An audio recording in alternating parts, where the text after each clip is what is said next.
All right, ladies and gentlemen, welcome to the Gizzard Gary takeover. Take two. um, Hopefully, we're a little bit smoother tonight than I was the other night. But anyway, we're running a little behind, so we'll go ahead and get right to it. The man sitting right next beside me is my good friend, Mr. Hillbilly Up. Hey, How's Pat. Hillbilly today? How you doing, buddy? Oh, Oh, man, not too bad. I'm Not too doing bad. great. I Awesome. appreciate you doing this show while Gizzard's out playing out there in Vegas. So, yeah, a lot of fun. Looking forward to it tonight, buddy. All right. Awesome. Awesome. And the man sitting next beside him is, you probably all know him as the Bacon Czar of Iowa, is Mr. Justin Grimm. Justin Grimm, how you doing tonight? Pretty good, Pat. Thanks for having me on. Yeah, not a problem. Not a problem. What's Justin been up to lately besides being sick? Just a lot of work at the store, filling it back up. Got to pick up some more bacon next week to start the week out right. But other than that, yeah, just trying to get better. It's whatever's going around. I pray nobody else gets it because you don't want it.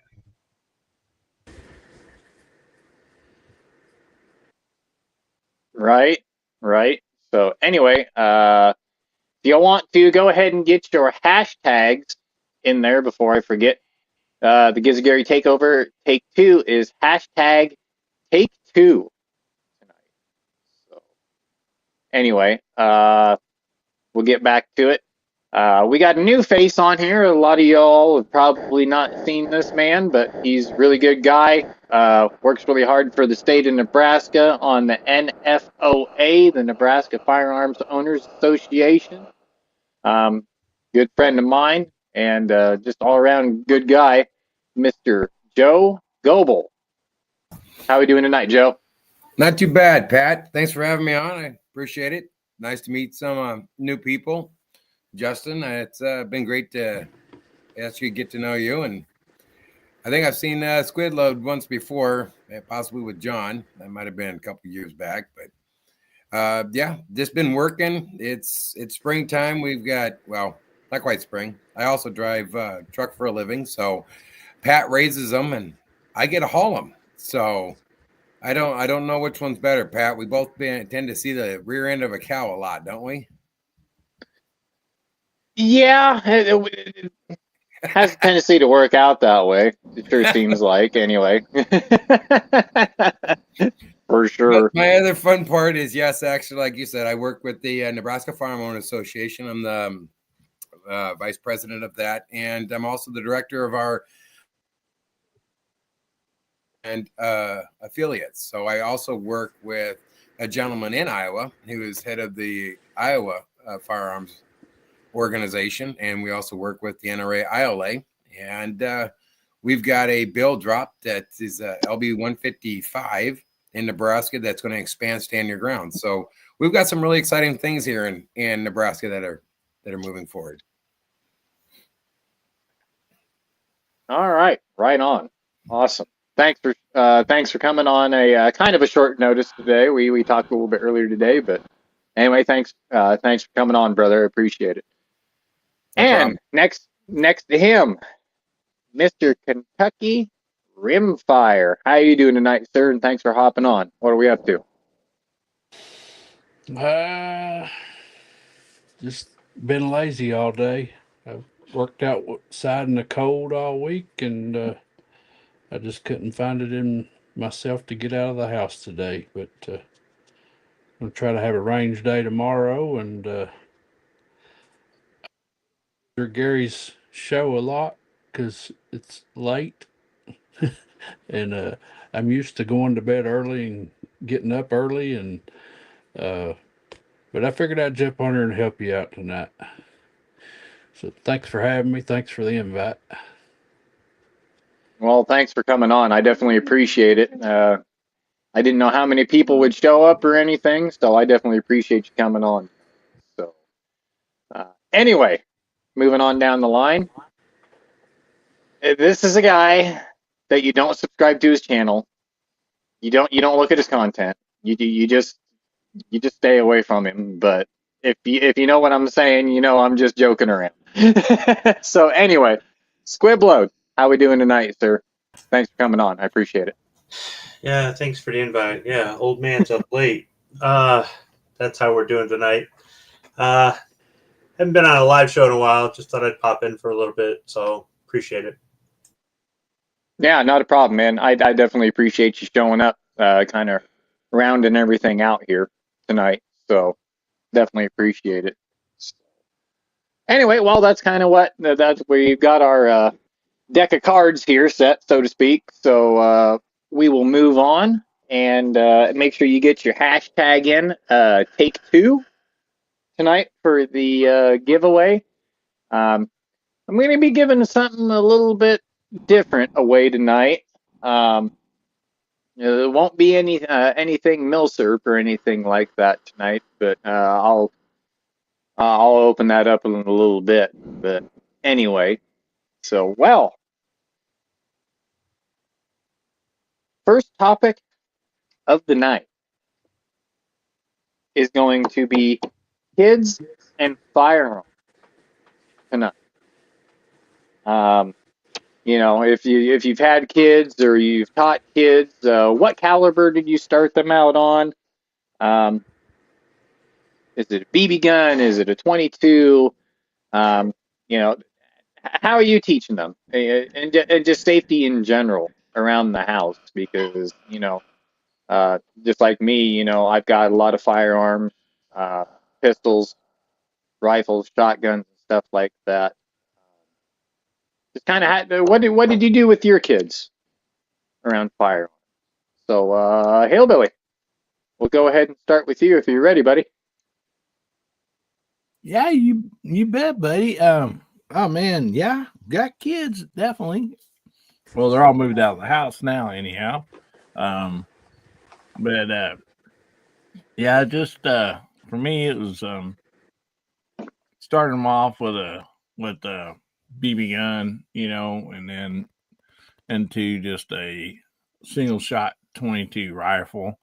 You know, it's kind of the starts on it. And but one thing I will say is I made sure that the kids, like, you know, knew about the guns or whatever. I mean, they couldn't get to them, but one thing I always made sure to tell them, it's like, you know, if you're curious, if you know, you would like to look at one, you know, whatever, you know, just don't touch them, you know, even if you was to find one, and you know, unless I'm here, like, you let me know, we'll get the gun. If you're curious, we'll you know, do proper, you know, we'll, you know, handle it properly.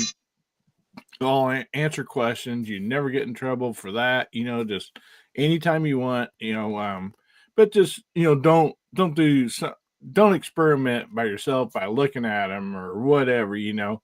And even with that, you know, teach them basically gun safety about, you know, you don't point a gun at no one, or, you know, anything you don't want to destroy. So, you know, just stuff like that. And I'm sure there's, you know, everybody else probably has a lot more stuff. So I think I'll kind of cut off with that. All right, cool. No, that's awesome. And we do have a, so to speak, a late entry into the podcast, but she happens to be sitting beside me. Is my lovely daughter, Krista Josephine, better known as Ghosty Ghoul out there. So she's really big into firearms and stuff, along with her old man. I wish she'd shoot a little bit more, but I'm getting her there. I'm getting her there. So anyway, so kind of a little late entry, but anywho. So Justin, what about you, brother? Well, I started my kids off with the BB gun, and then kind of a pellet gun, and then after that, I bought them one of those little cricket, because I started both of my kids off really young, and I figure I'd get a gun that was sizable to their size. A lot of people try to get some of these big guns, and went into the 22 there with that cricket, and then I for like a shotgun, I shot a 410 as I got a little bit bigger, and then pretty much after that they just went into some of my other guns as they got a little bit older. Another thing that you should probably do with your kids too is, if you get a BB gun or BB gun pistol, and reinforce your kids that those should be put up. And of course they knew I had a gun that I kept in a little safe in my drawer next to my bed back then, when I had real little kids. But every once in a while I'd take that little BB gun pistol and I'd sit it on the table or set it on an end table and this and that, and my kids would come to me and be like, Dad, there's a gun out. And reinforce your kids that watch them so they're not just picking them up and coming to you and be like, hey, there's a gun, and show them, teach them to respect guns, and that they're not a toy, they're nothing to play with. And you start them out young, and then you shouldn't really have any problems with them as they get a little bit older. That's pretty much what I did. But yeah, don't start the kids out on a 12 gauge and knock them on their butt 3 feet back. Nobody needs to start off that too. And another thing that makes me real mad, to get off just the kid subject, but if you're taking a new shooter out that's somebody small even, or somebody that's not experienced, don't put like a 460 revolver in their hand to shoot, and blows it 3 feet, gun 3 feet behind them. That's not fun. You're not out to scare them. You're out to, teach them how to shoot some guns. You bet. Yeah. And don't load too powerful bullets into a revolver either, because you see cases where people almost cap themselves because it comes back and they almost fire another one right at their head. Yeah. Yeah.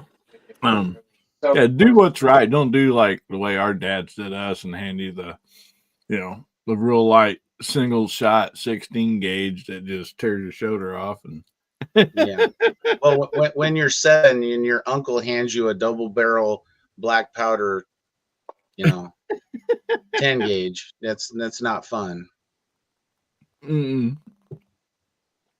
No, I became Superman for a split second there.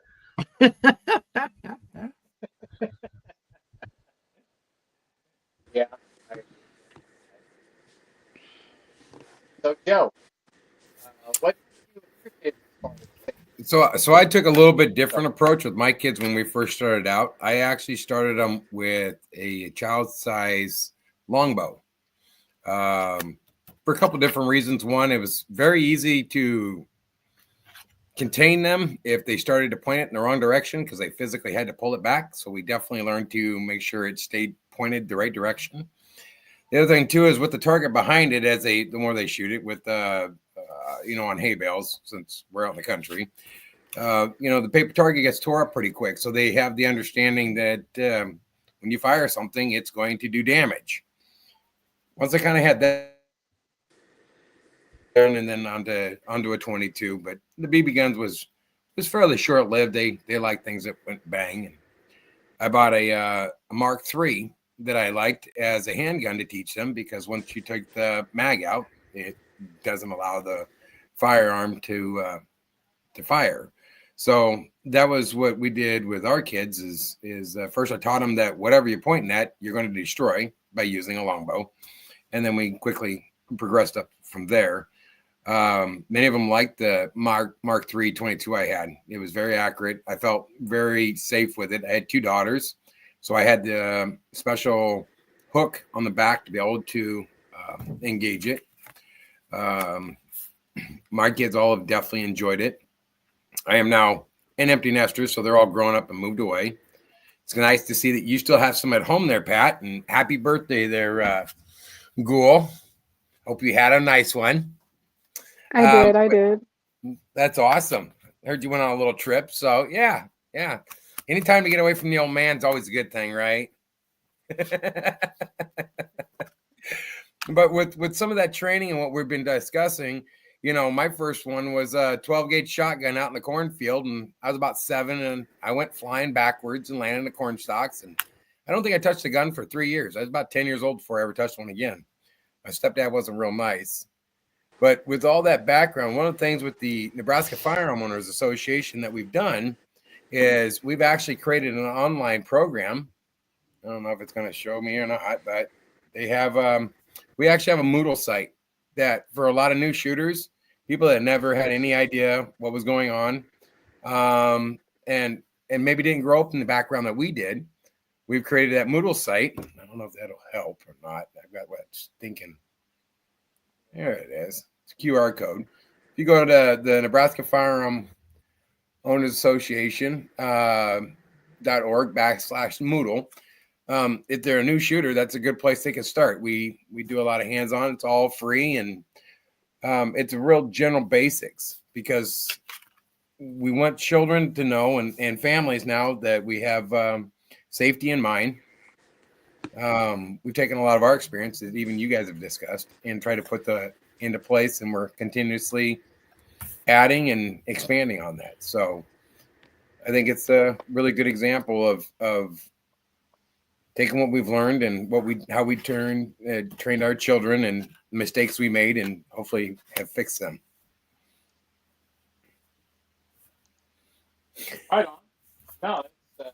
No, Hey Pat, I'm gonna drop out for just a minute so Bubba can get in here. He's in the back door, but we don't have any room for him, so I'll jump out here for a few minutes and then until somebody jumps off, and I'll get back on, buddy. okay. All right. Pat, we can't hear you, but we can hear your daughter. Oh, really? You can't hear me? I'm not speaking. Spoke a while ago. I could hear you loud and clear. Oh, really? Yeah, I'm just special, Dad. Sorry. Yeah, we can hear you. Yeah. Pat's cutting in and out bad. Okay, how about that, fellas? That's There you go. Okay, there we go. Tell him I'll be right Okay. You want me to remove you then, Hillbilly, or what do you want me to do? I can jump out and then I can jump back in myself. That way, if Okay. we get room open again, so I'll jump out and let Bubba in. All right, sounds good. Sounds good. Kentucky. How with all with children or just new shooters in general, kind of how did you get them started and everything? About kind of the same lines. I started off my kids same as my dad started off me with the 22 rifle, and before I let them handle the rifle, I would lay it out on a coffee table, and they'd have to point and name every piece of the rifle and know what it was or what it done before I ever let them go out and shoot. Both of my kids are gun people. My son and my stepdaughter. Of course, I didn't come around my stepdaughter till she was 9 years old. So, but she hadn't had any experience with guns until she got around me. So I started her off with the rimfire, and she shot rimfire rifle, and then she was interested in shooting pistols. So I let her shoot a Glock 44 for a while. And then she kept saying she wanted to advance to something bigger. So the 44 is a good trainer for the Glock 19. So my stepdaughter took a hold of a Glock 19 at the age of 12, and she outshot me and her mom. So she handles a 9mm very well. But one of the most looking back, one of the most important things that I think I ever done was and my son is an avid gun collector. He's into the old military style rifles, and he has a very, very nice collection. Um, and he's also a skeet shooter. M1 Grand, M1 carbine, 30-40 Krag. That's his style, is the old military rifles. But I taught them to pay attention to the sound of the rifle or the handgun, mainly because of squib loads. And thank God I did, because my son and I were out shooting one day, and he was shooting a 40 cal and I was shooting a 9. We were both shooting at the same time, and he had a squib load. And he had heard me preach to him enough about listening and paying attention that he stopped what he was doing and said, "Dad, I think I have a squib." And I was like, "No, you don't. Let me see it." And he gave me his firearm, and sure enough, he had a squib. So I I can never be more glad that I taught my child to listen for a squib load.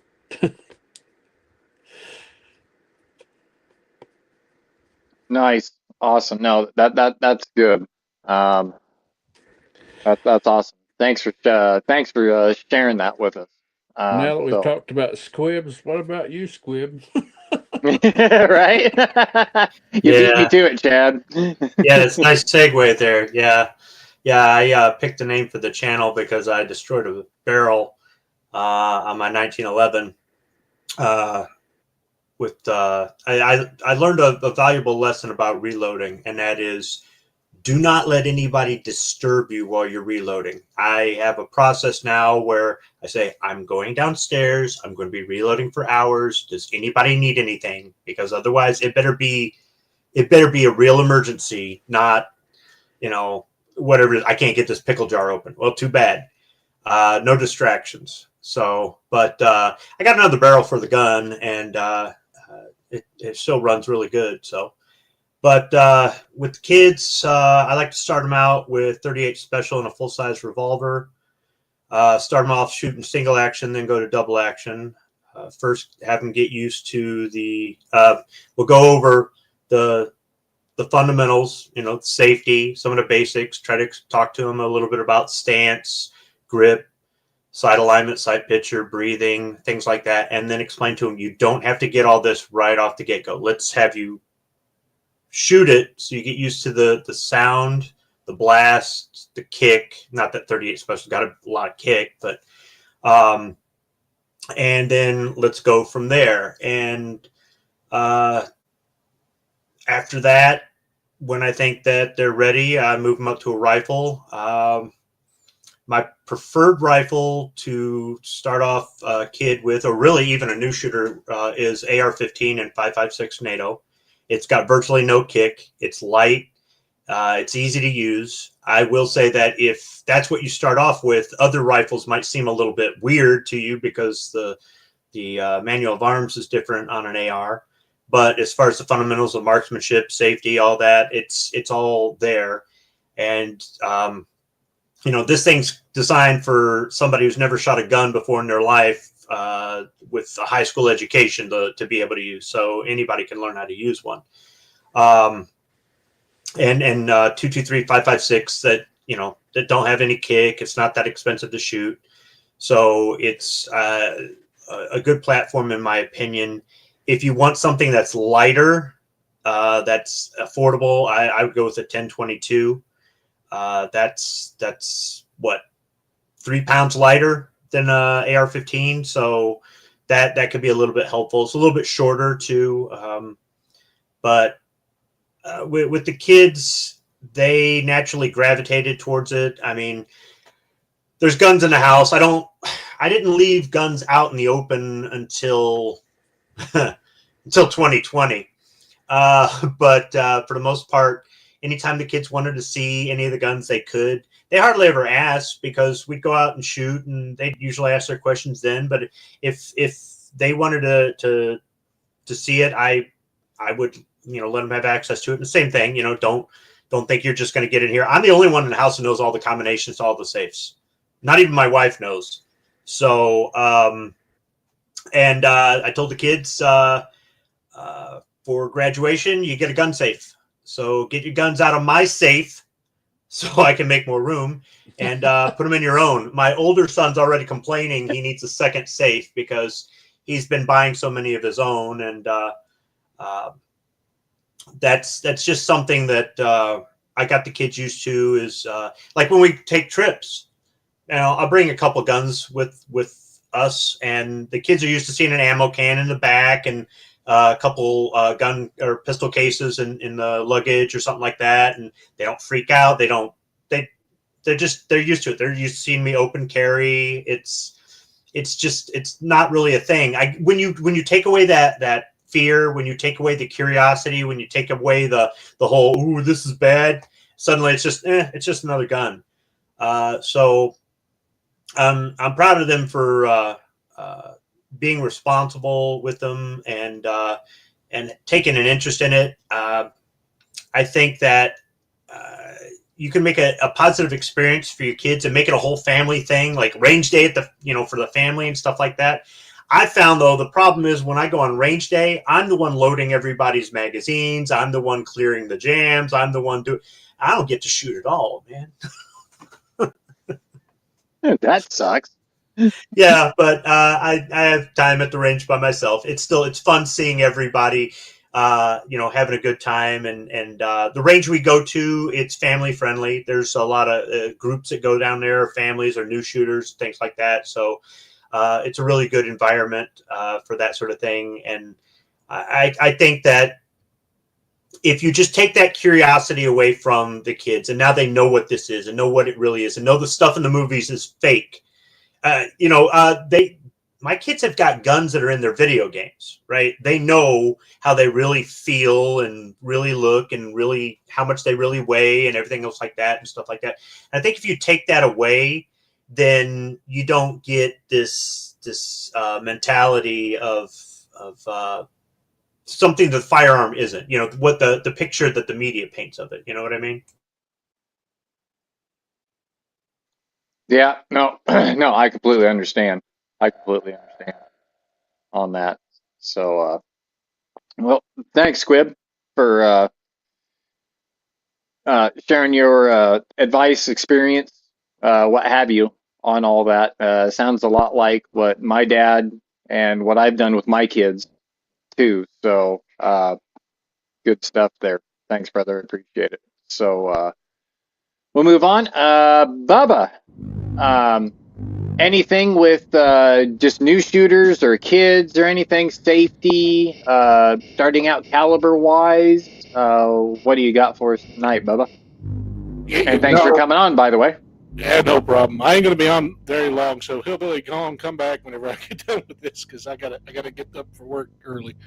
But yeah, no, I just echo everybody else. Really, 5.56 is not a bad round to start somebody off with. It's a very, very versatile round, and you don't even really have to shoot out of an AR for it not to be that heck of a kick. But I got bad experiences with starting off firing firearms because my dad got me a 410, but the first shotgun I ever shot was a 12 gauge with slugs in it and high brass, and I was 10.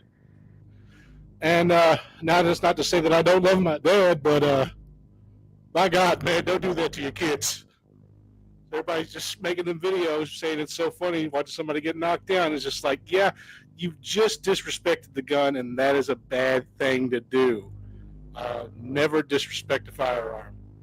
You treat that thing with respect because that thing can end life or it can save life. That is a very important tip for kids to know.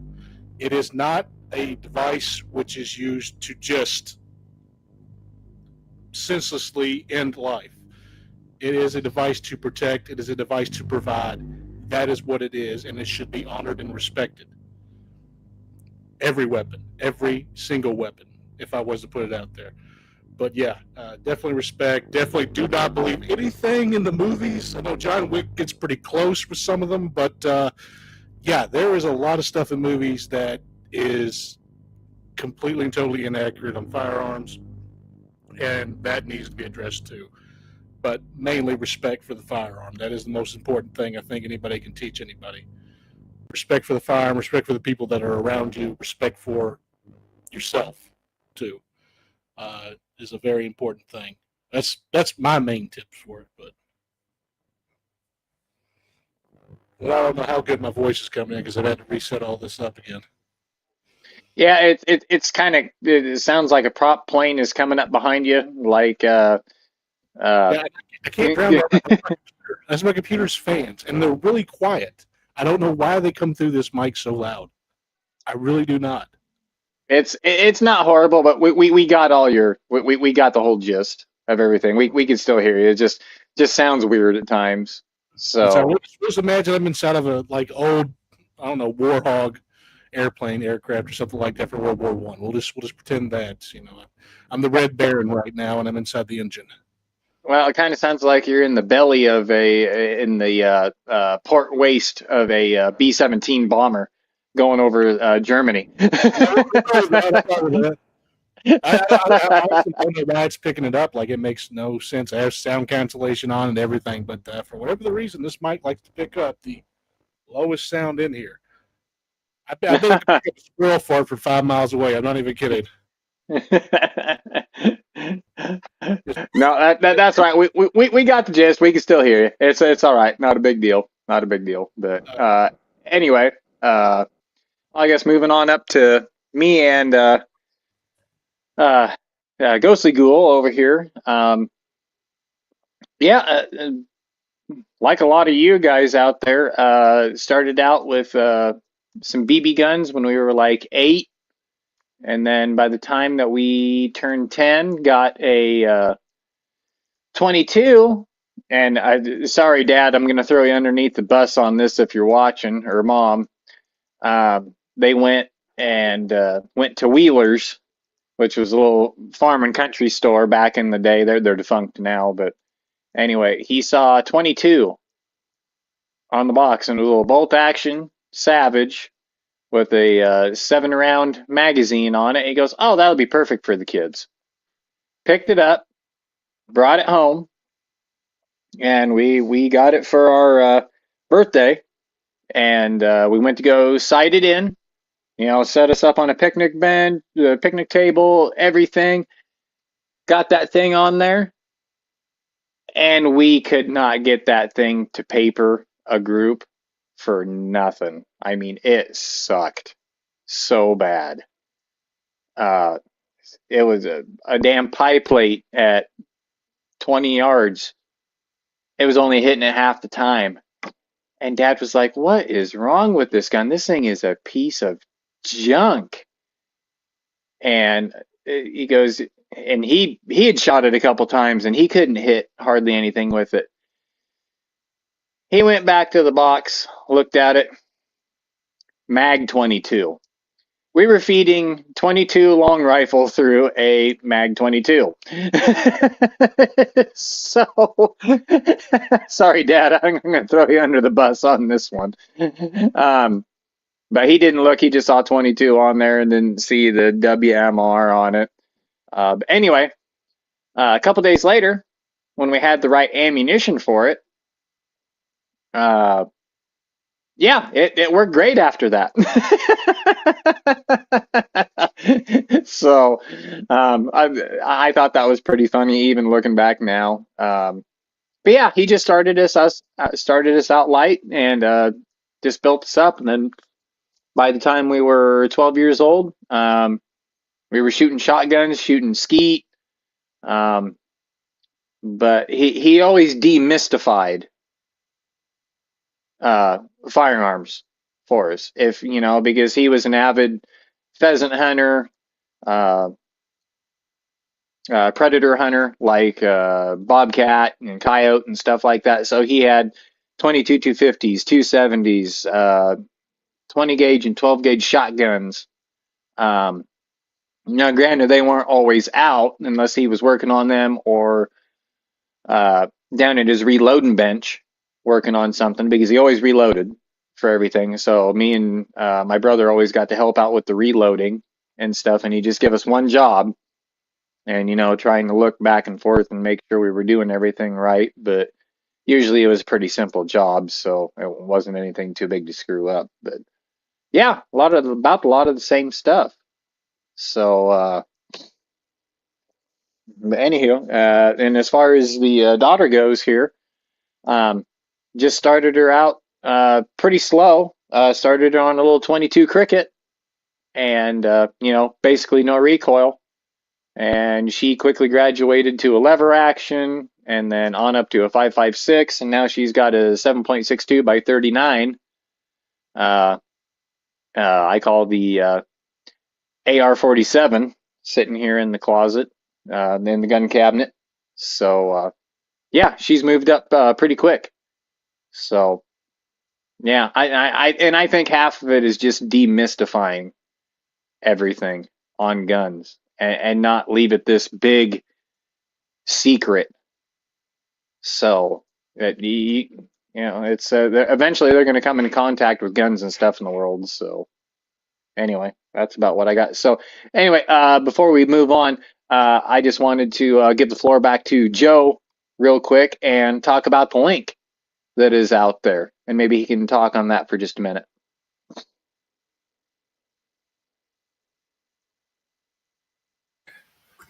Well, thanks, Pat. Yeah, I'm glad I'm paying attention over here. I was actually just sending Justin a comment and said, thanks a lot. Yeah, absolutely. It's, that's one of the big things we're talking about, our kids and our children, and wanted to make sure that we have the best opportunity. And the problem with our firearms is we're always the bad, the boogeyman.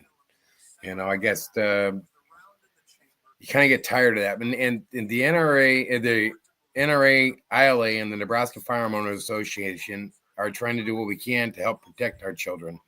And that is what that link is. It's nebraskafirearms.org/Moodle. A lot of our information is free and it's right up front. And if you sign up behind the wall, then you'll be able to interact, and majority of all that is free as well. And if you're from Nebraska, we would definitely love you to become a member as well. So that when we actually testify in Lincoln, which I will probably do here in the next couple of weeks on LB 155, which is the expand castle or stand your ground, to our vehicles. We love to have standing ground and castle doctrine just straight across the board. But sadly, with politics, a lot of times you have to do things incrementally, even if you don't like it. So as of right now, there's only 2 places in Nebraska that you don't have a duty to retreat, and that is at work and your home. And if you're married like I am, and Pat and a few others on here, our wives spend a lot of times, and our daughters, as they're growing up, in vehicles. And once our daughters reach the age of 21, I want them to definitely have the ability to protect themselves. And I would definitely think Ghosty over there, I don't really think I'd want to in a vehicle here in another year or two. Because if Pat's done his work, I probably wouldn't get very far. So thankfully, we have good parents teaching our daughters how to protect themselves, and this would expand that. If you have people that are interested and just don't want to, maybe don't really want to have a conversation with you, the link that he posted as well is a really good place to send them. And it's what's the word I'm looking for? Very low key. They're able to kind of explore it on their own time at their own speed.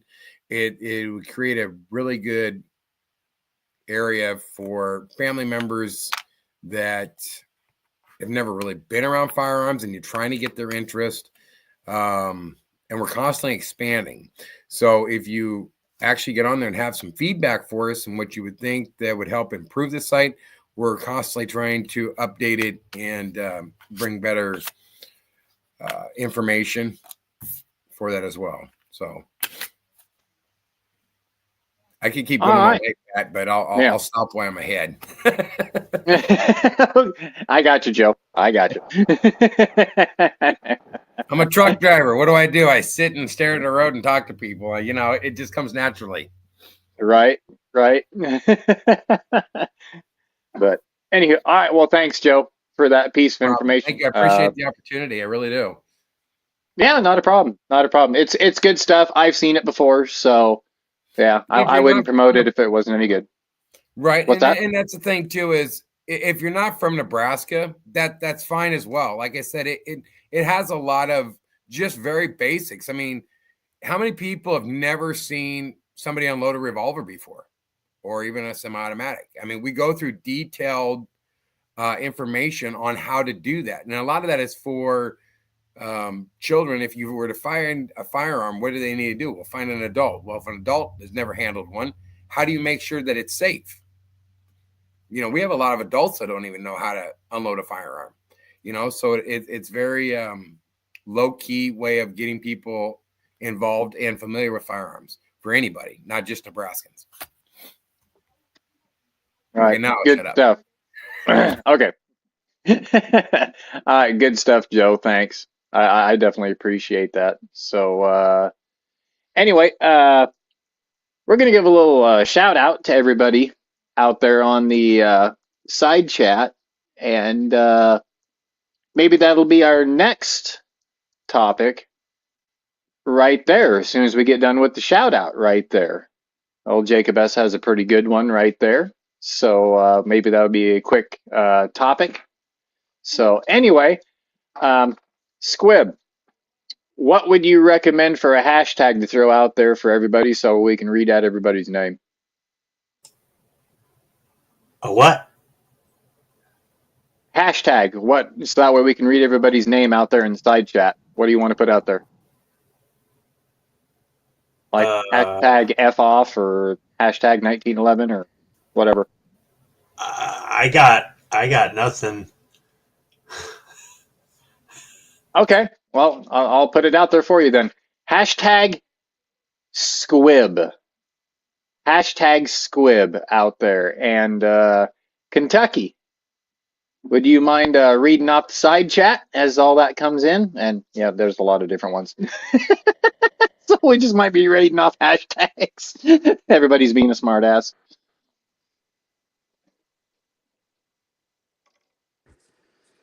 We got myself, and looks like Nutty 357, Tim S, Justin Grime,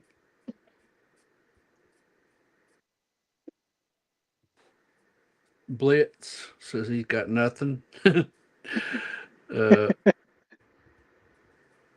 that 01 guy? Is that? Yep, 01 guy. Yep. Yep.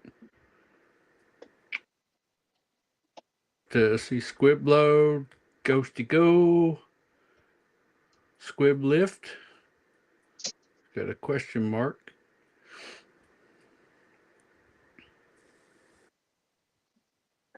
Pat in the bunker here on the panel. Hillbilly Ups here on the panel and in the side chat.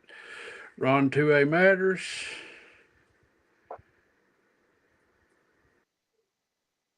I'm getting delayed or what, but that's all I got. There's Woods. Country Rimfire Plus.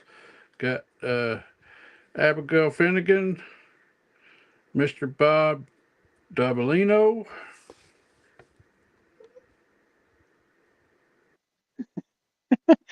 I think everybody decided they were going to be a smartass tonight. I'm reading their name whether they said Squib or not. Right. Right.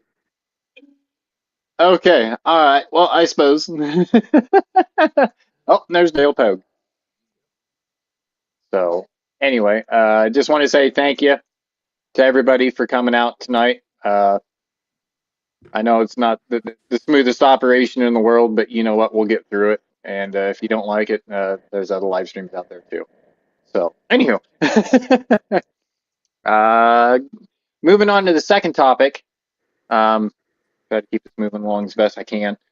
But Jacob had a really good one out there since we're on the subject of kids and safety and everything. What would question when introducing someone of any age to firearms? What kind of targets do you recommend starting them out with?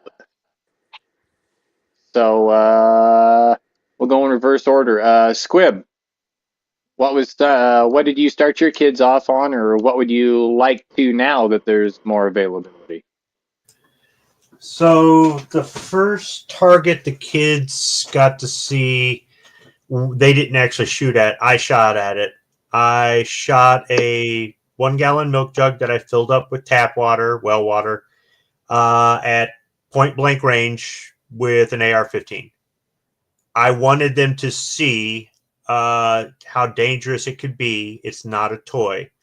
When I was in boot camp, when they were trying to show us what a 5.56 NATO round will do and how to protect yourself against it, they shot through all kinds of different things. And what stuck with me was, he goes, here's your analog for a human head. And he's got a milk jug full of water, and it just blows the other side of it out.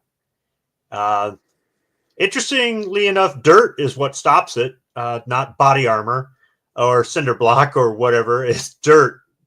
Dig a hole, get in it. But I use that same thing on my kids. And I said, you can shoot paper all day and you put holes in it and stuff like that, but it really doesn't show you what this can do. That doesn't mean you should be afraid of it. What it means is you don't want to be on the other end of one of these things. And I think that's a good way to kind of teach them muzzle discipline. I mean, as far as targets, yeah,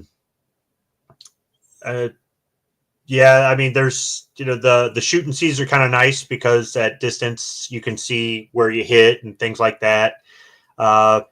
Back when I showed my kids how to shoot, I didn't have a spotting scope or anything like that. So not that we really shot far, and my eyes were a lot better back then, but, yeah, you could use just any sort of target, and then teach them to clean up their mess when they're done. Don't leave trash out there, especially if you're shooting out on like state land, where in some places you can actually go out on state land and shoot. Don't leave a mess out there. So clean up your targets when you're done.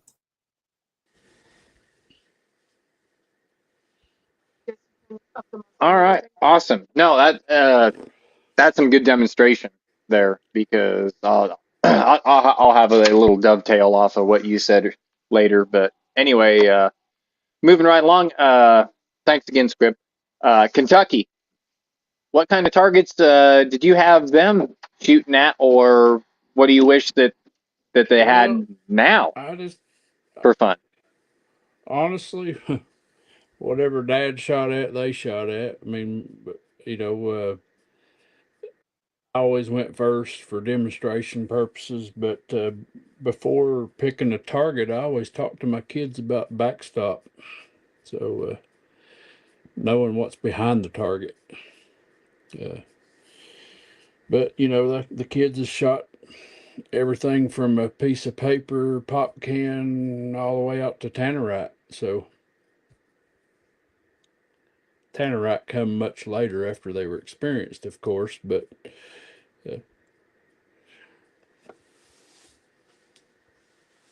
All right, right on. No, that's all right. Good stuff. Especially, I wasn't even thinking of the tannerite, because that stuff, well, who doesn't like an explosion? So,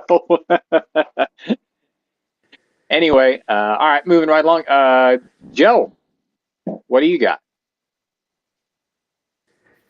Well, I kind of covered that earlier. I started off with a longbow and paper targets. And like Squib did, I did start with cans as well once we moved to like 22s, because it makes a small hole on the other side and knocks out half the can on the other. And I think that was a very good visualization of what can happen. And this is why we're always careful when we point it. I also had one really big advantage with our family is we raised a few hogs. And so every year we would process those animals. So my children also helped dispatch those animals, and they get a very early lesson on exactly what it could do, and also where our food supply came from. So not everybody has that advantage, and I think the tin can idea is probably the next best thing, because it leaves a small entry hole and a fairly large exit, and I think that definitely sends a message home. Yeah, hopefully he was like us, and when the meat and stuff went in the freezer, is labeled with the animal's name. Yeah, that was kind of an interesting concept. My daughter was about 7 years old the first time we did that, and she was about halfway through a pork chop, and she goes, is this Spot? And my wife and I looked at each other and we're kind of like, oh boy. Well, Spotted became quite the ornery hog toward the end, and she was help feeding him, and he'd jump on the fence and splatter her with mud, and she looked, had nice clothes on, and then next thing you know, she takes another bite and she goes, "He's good. He definitely deserved it," and that was the end of it, and never had a problem. Oh yeah. As Pat and I would say, if you work cows one day, you will understand exactly why we eat them. No doubt. Oh, nice. And Nice. plus label them with the names. You got dates there too. So, Sparky goes ahead of, Jack or whatever. So one way to rotate without having to really worry about it, right? yeah.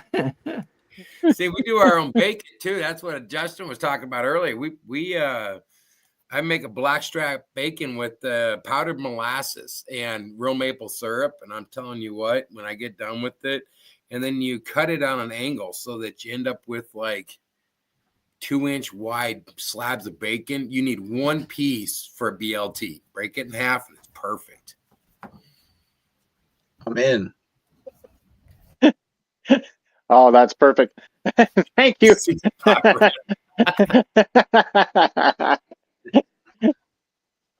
Yep, Thank you, sign me up. Bernabe. Yep. Sign me up for Yep. that one. Yep. Exactly. So anyway, Justin, what did you have for your kids' targets to keep them kind of engaged, or what do you wish that they would have had to shoot at when they were growing up? Well, my kids, they had the shoot and see, so which made it pretty nice when shooting like 22 pistols and shooting their rifle. But also, there is something to be said, like everybody else is pretty much here talking. You get some of them tin cans out there, and then I'd also get those little rubberized. I don't know, they're like the little rubber prairie dogs that roll around, so they get a little reaction out of it when they shoot it and it moves. And there's truly something to be said about I don't want to say country folk or just people that grew up shooting and stuff. Really underestimate people really underestimate plinking, because one of the best things you can do, shooting a target at an unknown distance. I mean, you don't know how, if it's 25 yards or 50 yards, or and you're shooting at a can and it's moving around and you're hitting it again, and there's really something to be said about plinking with the kids too. But don't get me wrong, I did a lot of training and accurate shooting, with the even targets that were like the inch by inch, so they could really get their gun dialed in to where they needed to be shooting to start. But after that, it could be a water jug or water bottles, and they always had fun doing it. And actually, both my kids are pretty good shots, so it works. And that's pretty much what I did with them. All right, awesome. No, it sounds like a lot of the stuff I was doing when I was growing up. So yeah, good stuff. So Hillbilly, we'll move on to you. What were you teaching your kiddos to shoot at, and what kind of targets did you throw out there? Well, kind of starting off, we, getting them used to aiming the gun and stuff. We had some like paper targets just for the, the first few shots and stuff. And then most usually it's something that had reaction to it, cans, either it was, empty soup cans or something like that, or Seltzers. full, soda or jugs of water. The reaction targets really really seem to not only, like, I believe what like Squib was talking earlier and other people, it's, you can see what damage it can do compared to a piece of paper, but then also it makes it, a little more exciting too than just, shooting paper all day. So yeah, pretty much you know, uh, a lot of same as everybody else, I believe. And, but now, we have I have the splatter burst target. So you can actually see where you hit. So it's been really great for my grandkids, when they're, on the bench and kind of first learning the gun or whatever. And, they're aiming a bullseye and they can see where they hit and stuff like that, at least for the first, round or so of shots. And, and then on to, soda can or something reactive for them. And so, yeah, it always, when you go from paper to a full hard seltzer, it just puts a smile on their face, when they get to shoot something and it just, this goes everywhere. So, it just, it's great to see. But yeah, that's right, Nettie. We do shoot a lot of hard seltzer, though. Yep.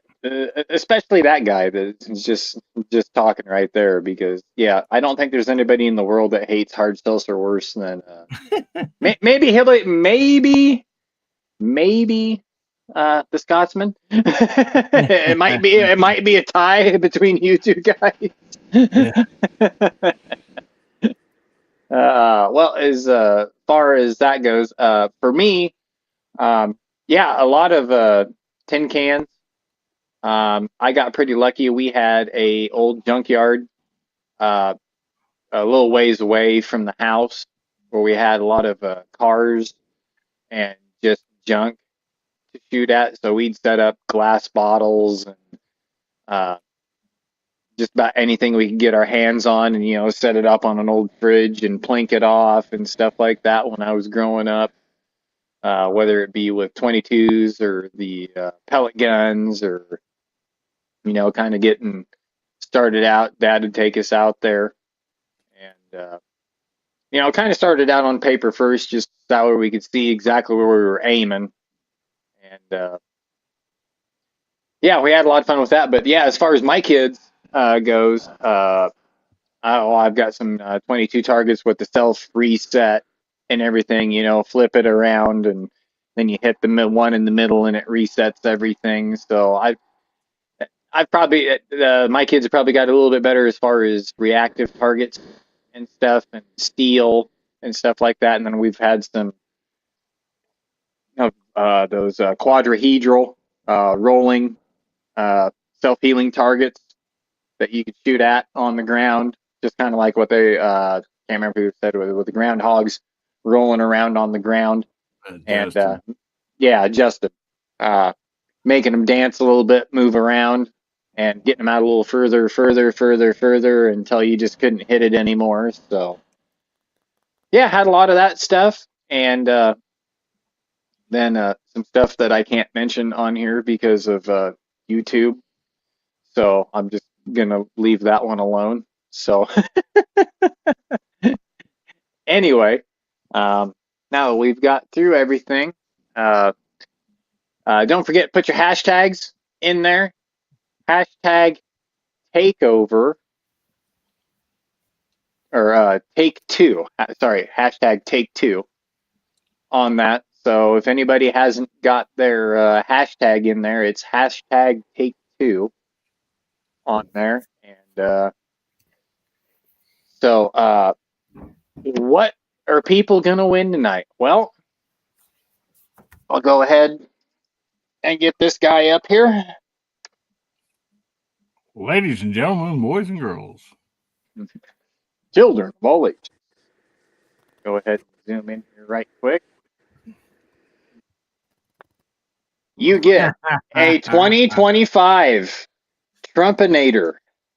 Awesome. And I have one still in the box, ready to ship out. This one's mine. He's been riding in the pickup and everywhere else. I don't know why I buy stupid stuff, but I like buying stupid stuff. So I love it. anyway, anyway, that's what you'll be winning from me tonight. Anyway, so make sure you get your hashtag in there, and that's what you'll be getting. So, and anybody on the panel can put their hashtag in there, except my daughter.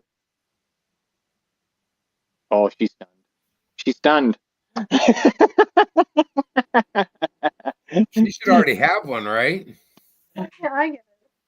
Well, did you already put your hashtag in? Yeah. Oh, all right. Well, I guess it's fair game now. So. Hey, I'm a viewer. I'm a viewer. It counts. Yeah, I guess technically she's a viewer and she is subscribed to me. So. And And I guess she's subscribed to Hillbilly too. I So. did subscribe to Hillbilly. What are you talking about? Yeah. You subscribed to him before you subscribed to your old man? No, I subscribed to you. Then I made a little Now, you see this over here? What? You can't blame her. I mean, Hillbilly's got at least a personality. I mean, come on. Oh,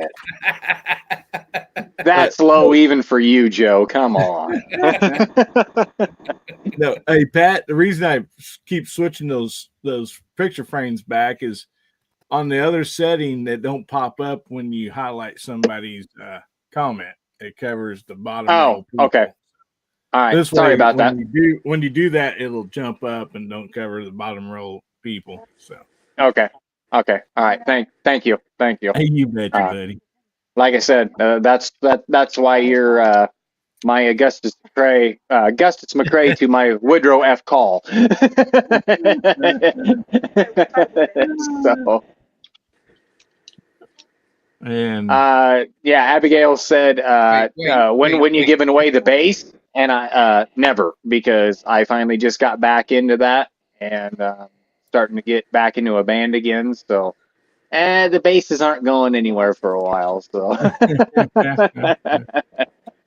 Hillbilly, sorry, Abigail. I think Pat just admit you could shoot better than him. Nah, I doubt that. This could hit something. Woodrow was am I reading between the lines there, Hillbilly, or not?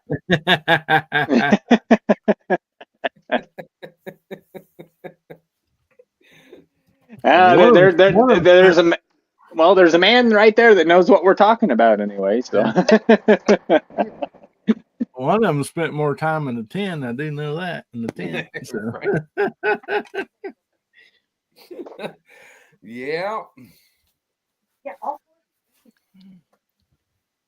But anyway, so I suppose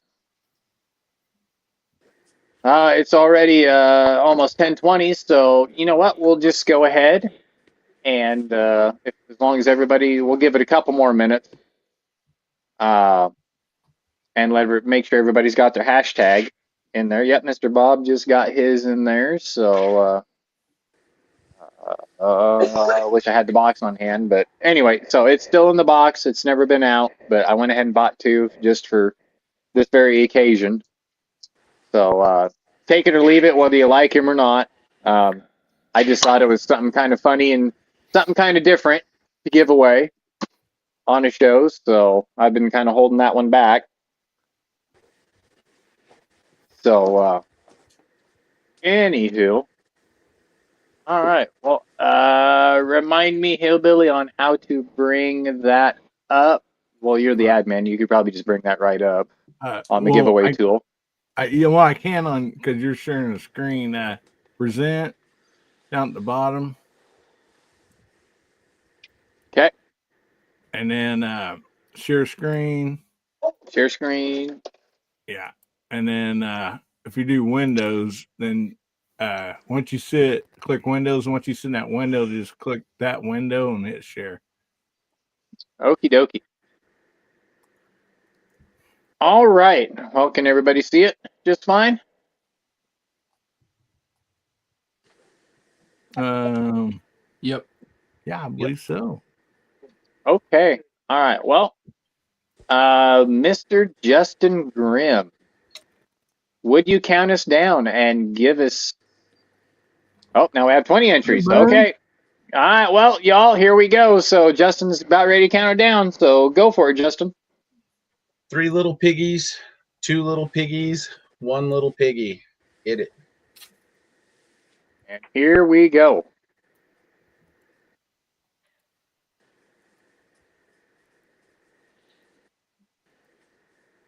GGW Outdoors. Hey. Congratulations, buddy. All right, Congrats. right on. Don't Congratulations. get rid of that tool, Pat. I'll go ahead and give away a knife too. So, Okie dokie. there's We'll bring that D-Web back up. Outdoors. And we had Boomstick, FUKUYT jump in. That's also pronounced as Fuku YT. The Fuku Tuku Bank. That's Sergeant Joe Smith.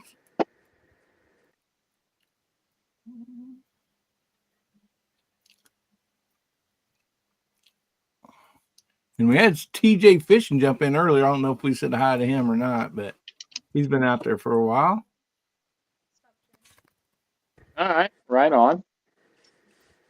So, Hillbilly, what knife are you giving away tonight? I will give away the skinny black knife tonight. That's the classic that we've been giving away for a long, long time over on Gun Sparing Therapy. And so, yeah, we'll give away a skinny black knife tonight. All righty.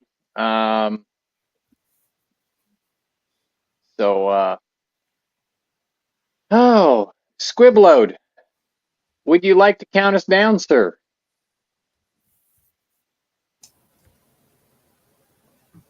From Whatever you want to do. From 10, from 5, your pick. 1, 0.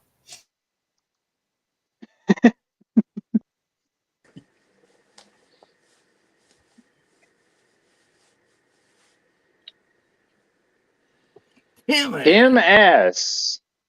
All right. Right on. Right on. You out there, Tim? If you are, email it AmericanHillbillyUp@gmail.com with name and address you want that sent to, buddy, and I'll get it sent out. There he is.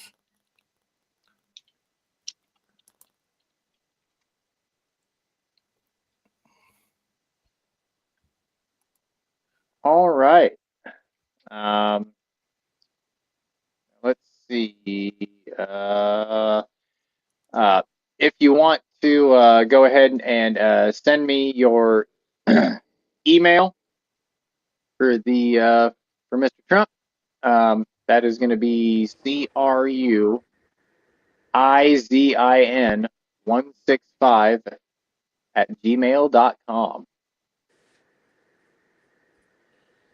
Oh, Tim S says, hey, if Pat doesn't mind, send it to his helper.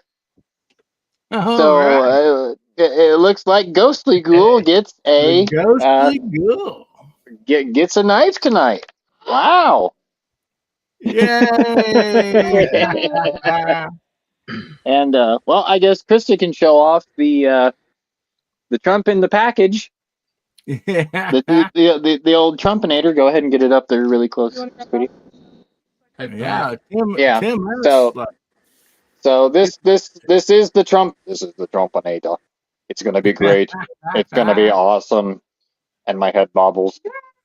So, anywho, but yeah, that's what it comes in. It comes in a pretty nice box and everything. So you can either keep. Yes, sir. GGW Outdoors asked in the side chat if you have his contact information. Yes. Yeah, actually, I do. I believe I've got GGWs, and if I don't, I will get it from Hillbilly, or I will get it from Gizzard. So I'll just make a note of that on my paper right now. Yeah, you're darn right, Tim. You did make her day better. Awesome, buddy. That is nice. It was her birthday. She's getting old, so let her enjoy the little things. Yeah, she's almost able to drive a car all by herself. So yeah, she's officially old. Lori knows she can ride a 3-wheeler on an iced over pond. Seen that video. Oh yeah, yeah. She can definitely do that. I taught her pretty quick on that. So. You'll just have to remind her how sharp the knife is. Yes. Well, I think she knows because I think she's played with the blue one and Ashley's black one that she stole from me. So. Yes. So, but no, she carries a knife with her just about every single day. So she knows how to use a knife pretty well. So that's really good. So, but anywho, got to keep them boys from chasing her. All right, yeah, I'd be disappointed if she didn't have a knife on her and be able to fend for herself, and she can shoot better than me, so that helps out a lot too.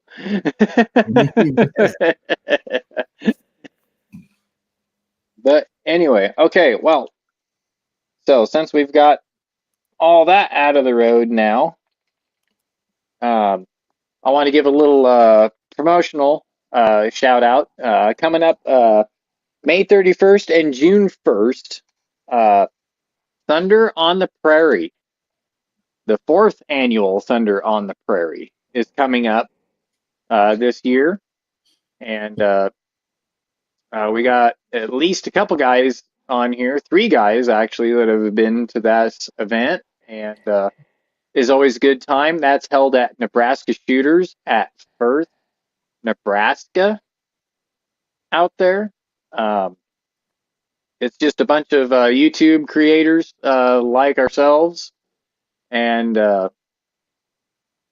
yeah, it's always a good time. So you have to go to their site to reserve a spot, and like I said, it's at nebraskashooters.com. We'll take you straight to it. You can go in their event calendar and look up the Thunder on the Prairie. It'll be right there. You will have to get a code to get entered into that, but if anybody is wanting a spot to get in there, just contact me or Hillbilly or Travis P11 or Defense Dad. Are some good people to get a hold of, especially Travis and Defense Dad. They will have even more information coming up here fairly soon on the lineup of events. So not everything's been ironed out, but everything can be reserved right now. So just wanted to give a quick shout out to those guys out there.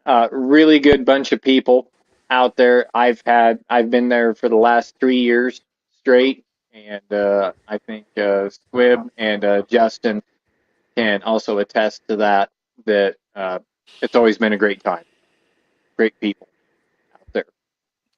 Yeah, and I believe the last email I got from Travis, they would be coming out with the password or code for that real soon. Mm-hmm. Yeah. So, and just to let everybody know, if you're coming from far away and you want a spot to stay, they do have a bunkhouse on site. So if you want to be able to keep your guns on hand and not have to worry about it at a hotel room, but you're going to have to reserve your spots in the bunkhouse pretty quick because that fills up really, really fast. So it's first come, first serve on that. So keep that in mind. And there is motels close by too. So. Yeah. yeah, they're not too terribly far away, and but if a person would like to stay on premises, there is spots available, but you want to get that booked up pretty fast. Are there RV sites or on site or nearby? On site, no. There hasn't been. I don't know if anything has changed on that. You'd probably have to ask either Travis Justin or Defense Dad? or Travis, Justin Grusing, that runs it. And but yeah, I know there's some campsites farther away that you can plug your RV and stuff into, but I'm not exactly sure. Guy will have to do a little bit of research on that if he's wanting to come down and do that. So, but yeah, that's what's coming up. I just wanted to give them a little shout out. So we always have a great time out there. Oh, go ahead. I was just going to say, Defense Dad was out there in side chat. I think he's still out there. He probably knows for sure too. So Yeah, yeah. I seen he was popping up through there. That's why I was kind of asking that question. yeah, him and Travis put this on every year. So great event. I was trying to make it Yeah. last year and I didn't quite make it, so I'm hoping he's still on. Yeah, well, and if you have any questions, Joe, later on, I'm sure I'll be getting it through Travis in Defense. So if you have any questions, you can just give me a holler. You got my number. So Yep. not a big deal. Not a big deal. Love to have you out. Really would. So I was trying to make it last year, and I don't remember what all came up, but yeah, I definitely I seen Travis at the Game and Deer Expo. I'm trying to remember what booth he was working in, and boy, I tell you what, I think he's in the wrong line of work. He just felt right at home in that booth. He just a jibber jabbering away, and I think yeah, they need to hire him on just to do that. Yeah, he's in the Mead booth, Mead Ammo. That's right. Thank you. Yeah.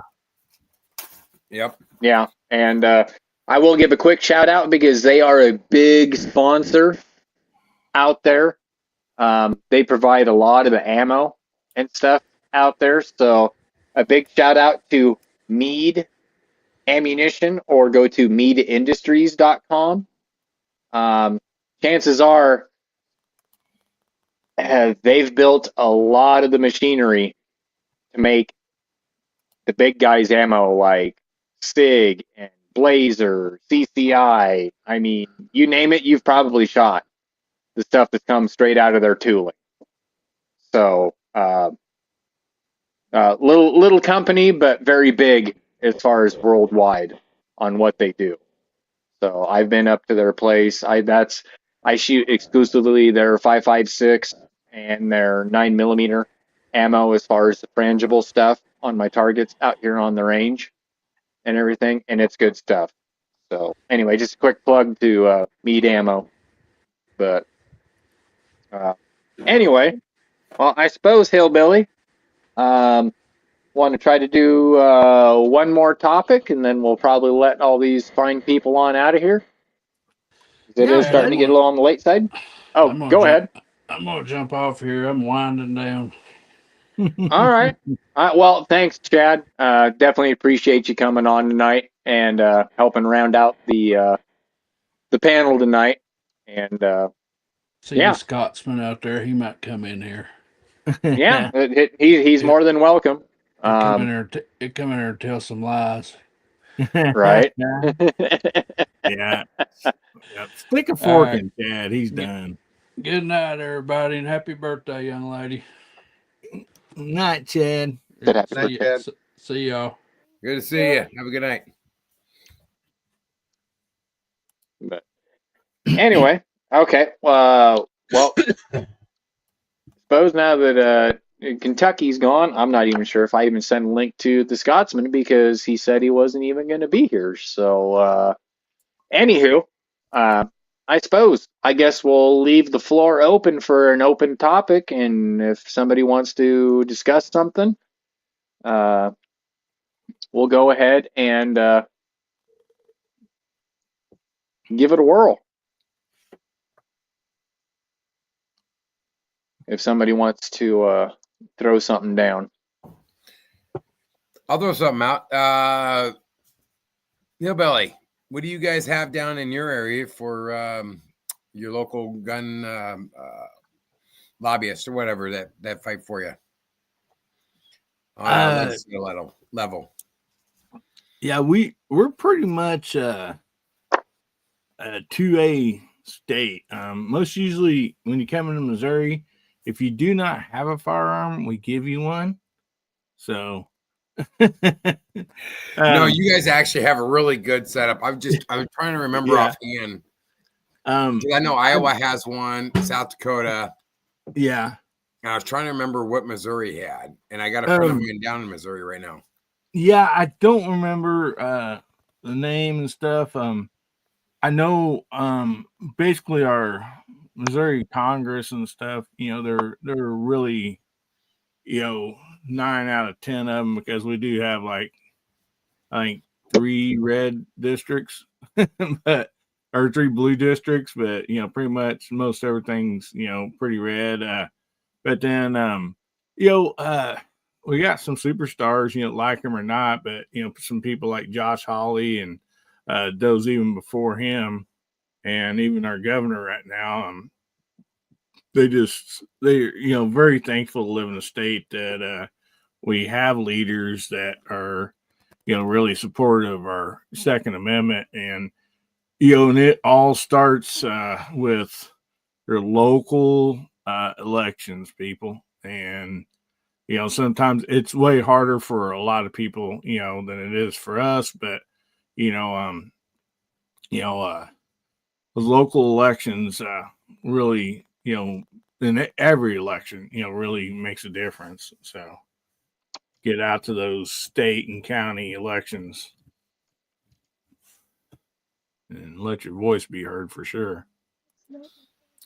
I know you guys seem to have you guys generally seem to have some really good gun laws and whatnot. And then I seen Abigail said something about Florida, and I always kind of thought Florida was pretty good, but the only downside I seen about Florida was it wasn't there something about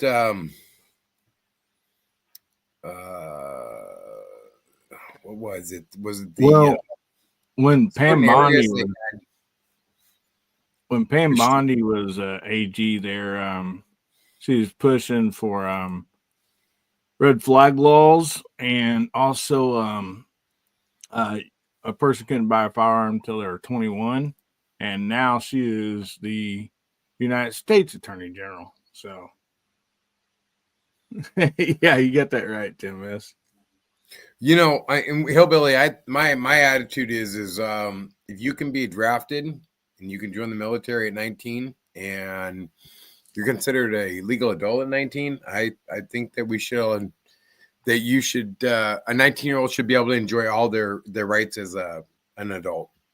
That's my personal opinion. Now, granted, I know a lot of 19-year-olds that are not very responsible, so now I do understand the argument on both sides, but if you're of an age where they can hand you a gun and draft you and send you overseas, then like I always tell people, freedom is scary. It's it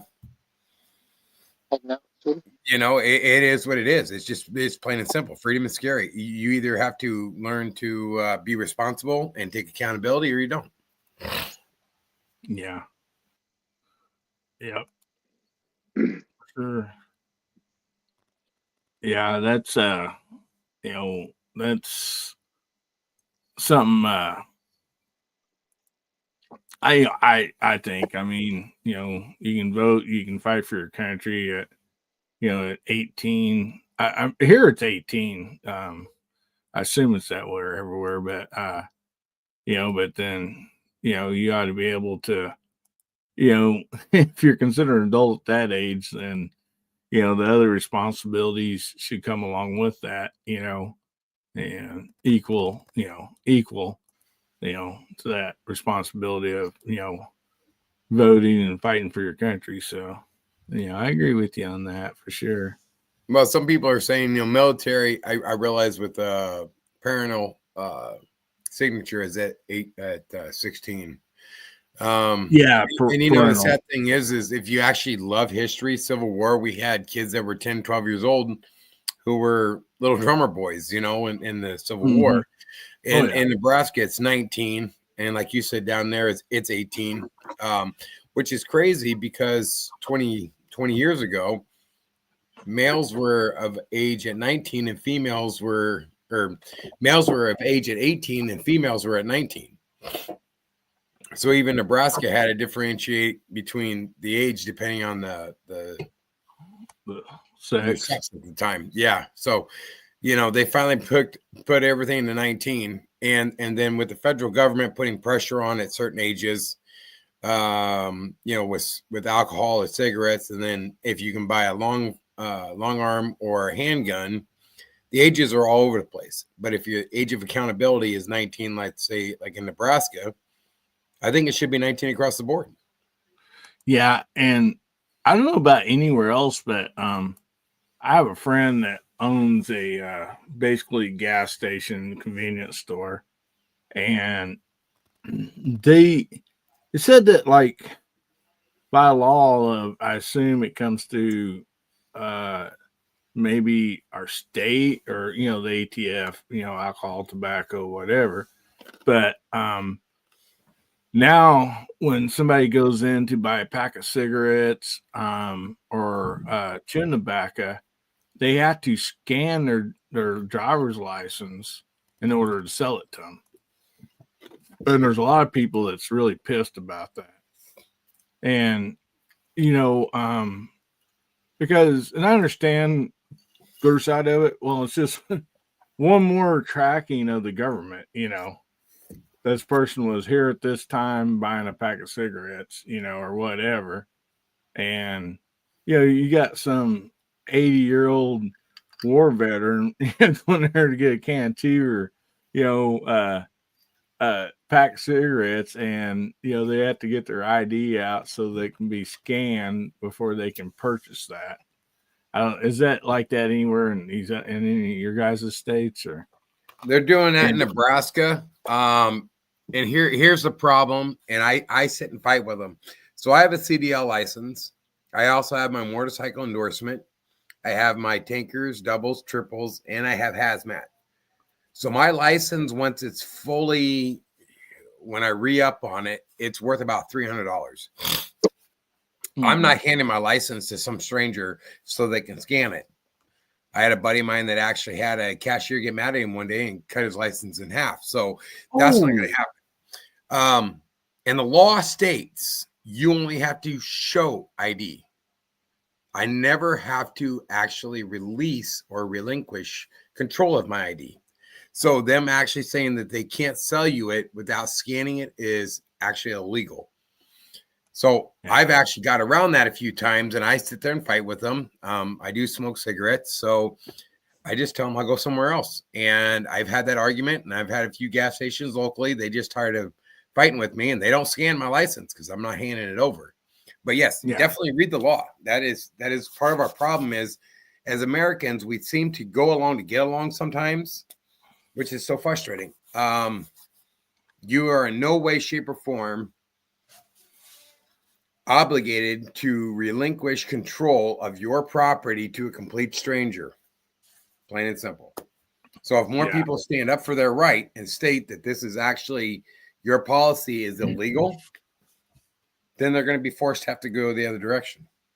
Yeah. And it's just little stuff like this that people need to, you know, call their, you know, switchboard, you know, or whatever, and talk to their local representative and start throwing a fit, you know, because, you know, to me, and I don't want to sound like this, but, you know, it's part of another, you know, government control. And I mean, all my life, you know, you had to show your ID, you know, to buy, you know, tobacco. And it did not mean that, you know, they had to take your driver's license, put it in a computer, you know, by scanning it or whatever. And, you know, so I'm not, you know, it just, it's just another part of overreach. And I don't want to sound like a conspiracy theorist or nothing, but we as Americans, we need to draw the line somewhere, and the best way to do that is, start getting hold of your representatives, local, state, and national, and let them know. I mean, well, and I agree with you. Acceptable. If you read the law, like I said, it only states you have to show it. When you get pulled over by law enforcement, it also states you do not have to hand over your license. You just have to show it to them. So why is a gas station where I want to buy a pack of cigarettes have more authority than your local law enforcement? And law enforcement theoretically has the right to run your information. So my next question has always been, why would a gas station be able to scan my license to find out and access that information? Because that's actually supposed to be government protected. I mean, I can't call my local county and say, you know what, Pat just blew by me in his pickup driving like an idiot. Here's his license plate. Is this actually his truck? Citizen arrest. Right. They're going to laugh at me and be like, Oh, God. That's just Pat. He's driving normal. He's blind in one eye and can't see out the other. What do you want us to do about it? So that's also my frustration is who gave these gas stations or these companies access to government, the government's websites or whatever it is that they're scanning my information. It's very frustrating. It's government overreach. And if you read the Constitution, you and I are supposed to have more knowledge of our government than our government has of us. Yeah. So there's no reason why they should be able to track that I bought a pack of cigarettes at this place or you bought a can of chew at that place. It's Americans slowly giving it up. And Robert Sheffy said it once in 1908, I believe it was. One day Americans are going to wake up and look around and ask what happened to all our rights. Yeah. Who took them? They never took them. They just gradually gave them up little by little. Yeah. And that was over 100 years ago.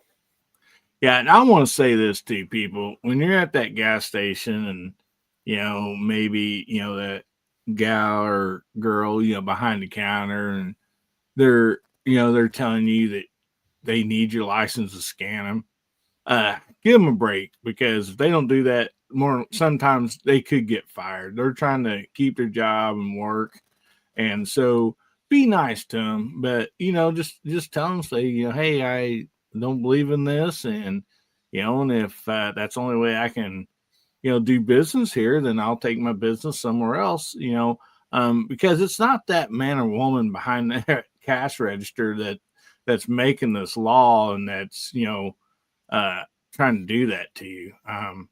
I do know that, in a lot of instances, their employer might fire them, and I believe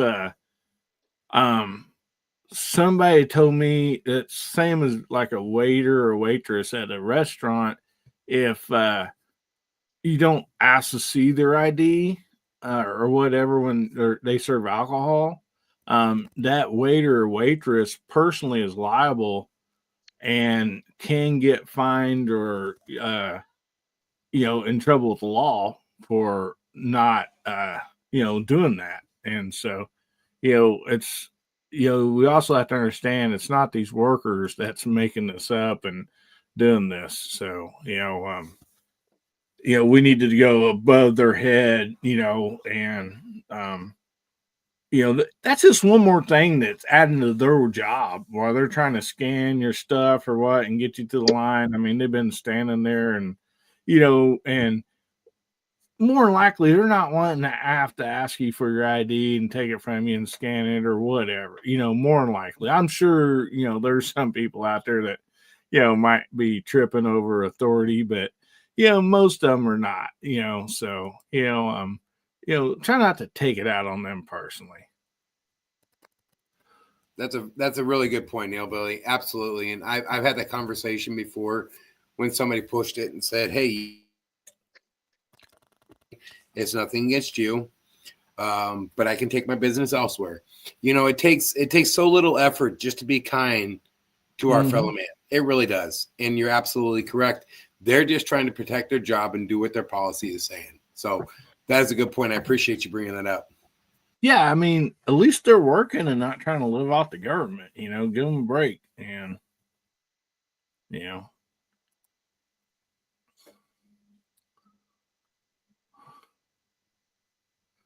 Yeah, Abby says, yeah, about O'Reilly's had to ask these stupid questions that you had to put in the computer and all that. Yeah.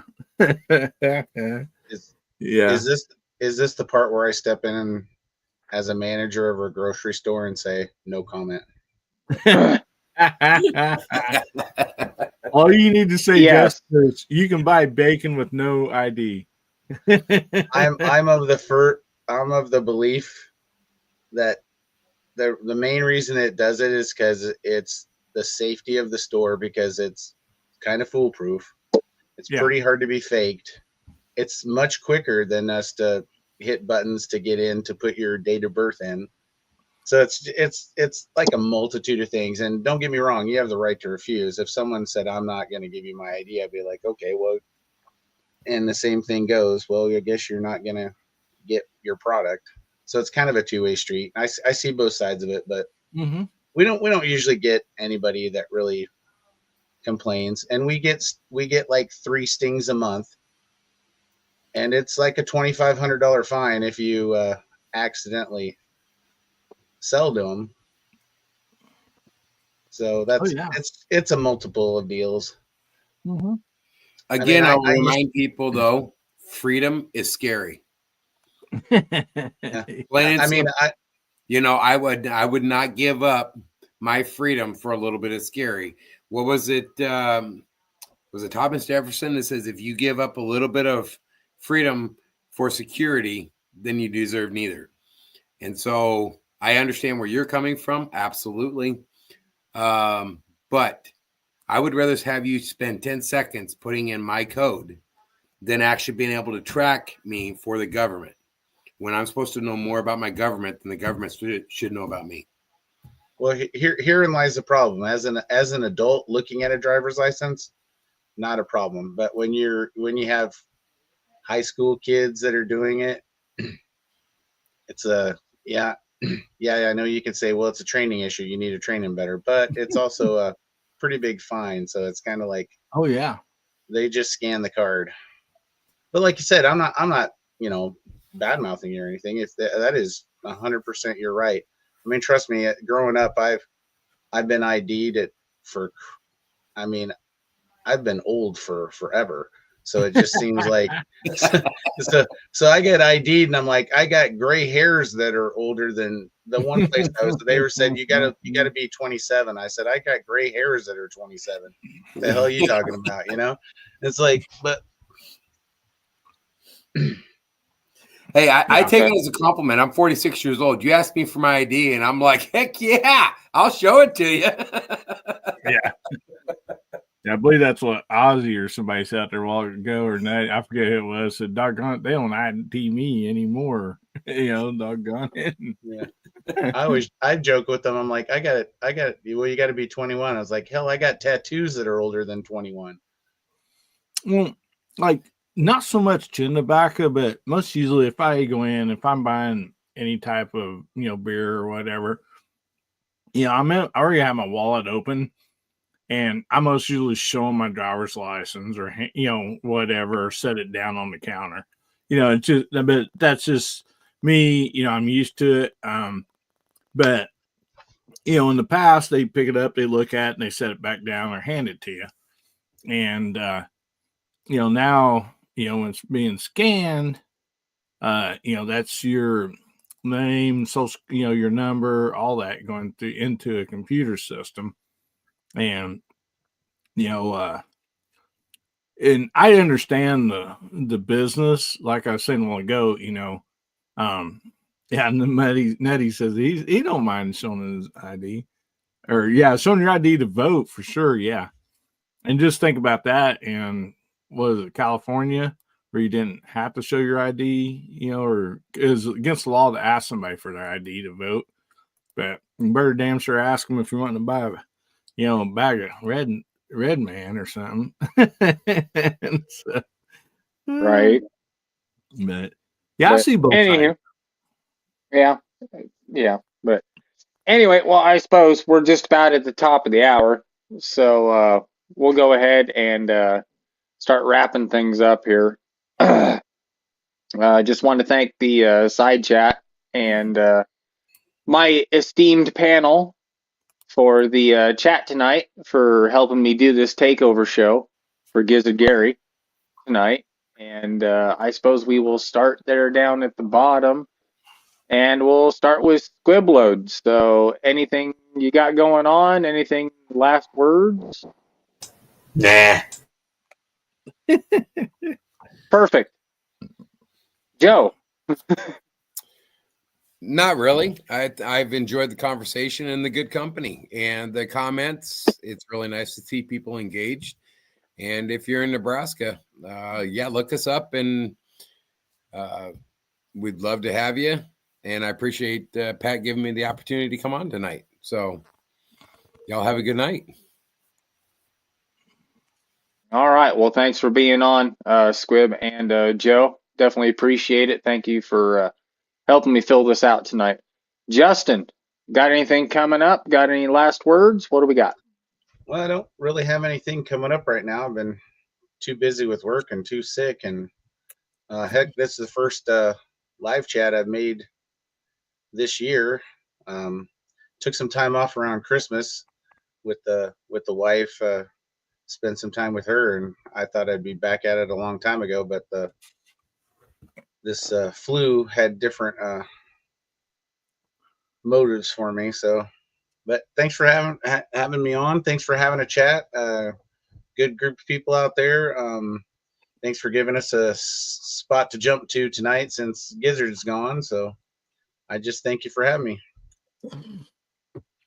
Yeah, man, not a problem. Not a problem. I'm glad you came to like I said, just round out the whole panel and have some different people in tonight. And for people that haven't been on in a while, kind of like Squib, or you haven't been on in a little while. So yeah. Anyway, moving on up to Hillbilly. So what do you got going on, man? What's coming up? Yeah. Well, tomorrow night, Saturday night, we got Guns, Beer, and Therapy, 9 o'clock Central, 10 o'clock Eastern. And you won't want to miss tomorrow night. We got Hasbro on and Walnut and Steel. And Hasbro did a BB gun challenge. And so they're going to be giving away a couple prizes for people that entered the BB gun challenge. And then also, he has some stuff that he's going to be giving away to the side chat. And then, of course, I'll be doing a giveaway also. And so, it'll be a fun night, a lot of giveaways and stuff like that. So make sure you tune in if you can and join us. We always try to have a good time over there. And then, I'll have some videos coming out this week. I think I have the one coming out with the Manus, the shooting, practice shooting deal. It's the Manus Gallery, I believe is that's what it's called. And so I'll have some of those that video coming out this week, I believe. And anyway, some more stuff. And of course, I want to thank you for doing this for Gary. This is awesome. It's fun. We hope Gary and everybody else at SHOT Show has a safe trip back home. And Gary should be back in the spot next Friday, I'm pretty sure. So anyway, thanks a lot, Pat, for doing this for us, buddy. Really appreciate it. Really had a fun time last 2 Fridays. So thank you very much. Yeah, not a problem. It was my pleasure. Like I said, it's been a little while since I've done one of these, so I kind of had to relearn everything. A little rusty, but thank God I had Hillbilly out there to help me because he does this all the time. So he he kind of kept steering me in the right direction and everything. And so, like I said, he is my Woodrow F. Call to my Augustus McCrae. So Yeah. Yeah, and I see G-Web's out there. He's been doing some great live shows from SHOT Show, those about pretty much every day. And so those are always fun. Thanks for doing that too, G-Webs. Appreciate you, buddy, for that. yeah, and thanks to all the creators that went out there to SHOT Show to give everybody content and show what's new, and just show what's going on in the gun industry and everything. So it's always a lot of fun watching those guys go out there. I can't get away to do something like that. I'm just too tied down to what I'm doing this time of year. So, but that's all right. I knew what I was getting into when I started it. So that's all right. I like the lifestyle, so I can't complain any. So, but anyway. Real quick, I love this from Nettie. I've not heard this. Viva Lost Wages. Yeah, that's hilarious. Ain't that the truth? Well, everybody keeps asking me, well, why don't you go to the horse racing track or anybody, because we have caravans that go and do that stuff or go to the boats and stuff like that. And I'm like, I'm a farmer. I gamble with my life every single day being around cattle and heavy equipment and everything. It's like, no, I'm not going to do that. I've found that people that make jokes like that or statements like that have never been to Las Vegas. You don't have to gamble. There's not somebody there twisting your arm going, you must gamble or you must leave. There's a lot more to do than just gambling. You don't have to gamble. And if you do gamble, you can literally gamble a penny at a time if you want. I think there's people that think you have to walk in there with 10 grand and set it down and lose it. And you can, but it doesn't work that way. I have gone to Las Vegas, had a good time, and not done any gambling. Yeah. I've also gone gambling. It's not for everybody, but there's more to do than just what's on the boulevard and what's on Fremont Street. You just have to get out and see it. Yeah. And Fremont Street's pretty cool. And also, Chad Kelly jumped in here at the last minute. So I'll say hi to Chad Kelly. Oh, nice. How we doing, Chad? Thanks for jumping in last minute. Lise, thanks for showing up and saying howdy to everybody out there.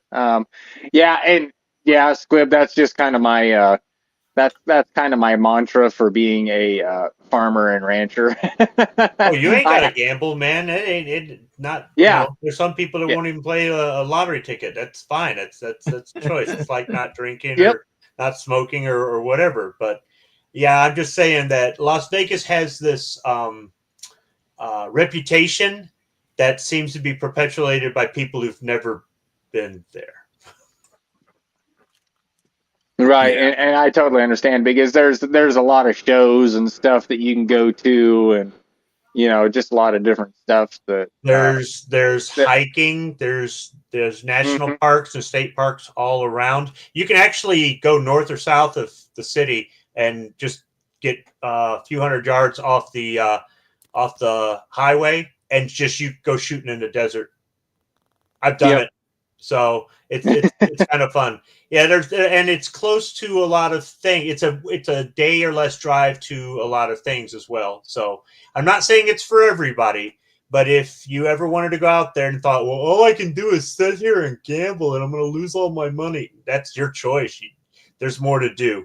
There's lots of restaurants. There's shopping. Yeah, you can go to shows too. They've got that.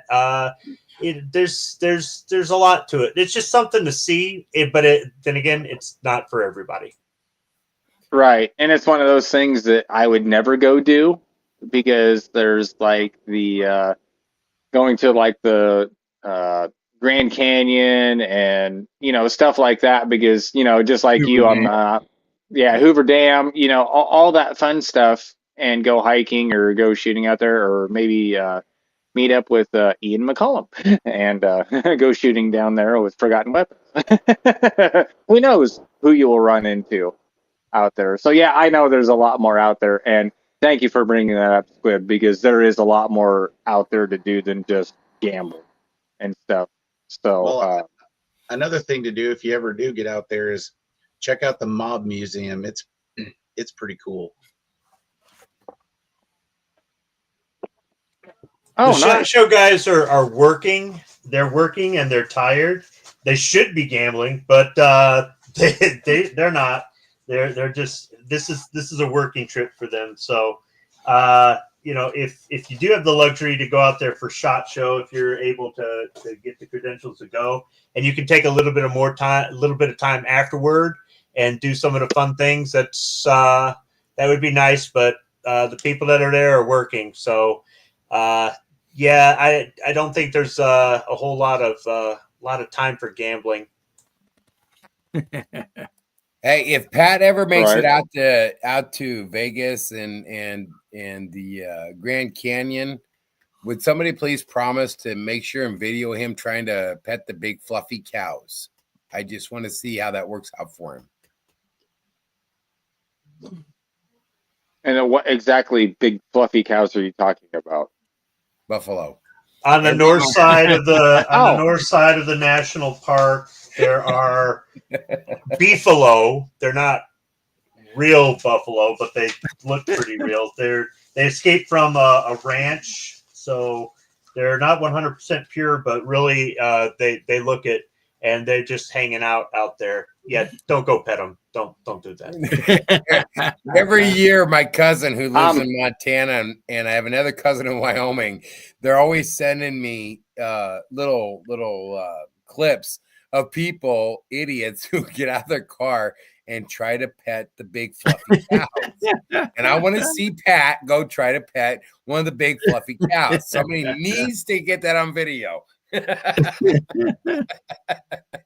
Dude, I'm already all over it. I'm going out there. I'm going out there with my rope, and I'm gonna hook one, and I'm getting on its back. Okay. All right. Done deal. Here we go. All right. It's got to be before I turn 50, though, so I'm still agile enough to do something like that.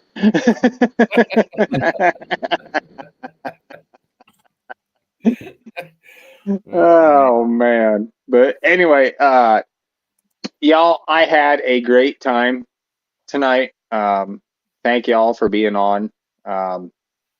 Side chat was great out there and everything. I think we had some good topics. We had some good giveaways and stuff tonight. And just again, thanks everybody for showing up. Just doing this to fill in some shows and stuff. And I always have a good time doing this. So anyway, well, ending shots right here. So everybody, say goodnight. Your punchlines, your kick lines, whatever you want to do. Here it is. Let's end it. Good night, everybody. Y'all have a Later, good everyone. evening. I enjoyed it. Have a good night, guys. All right. Well, let's get the fuck out of here.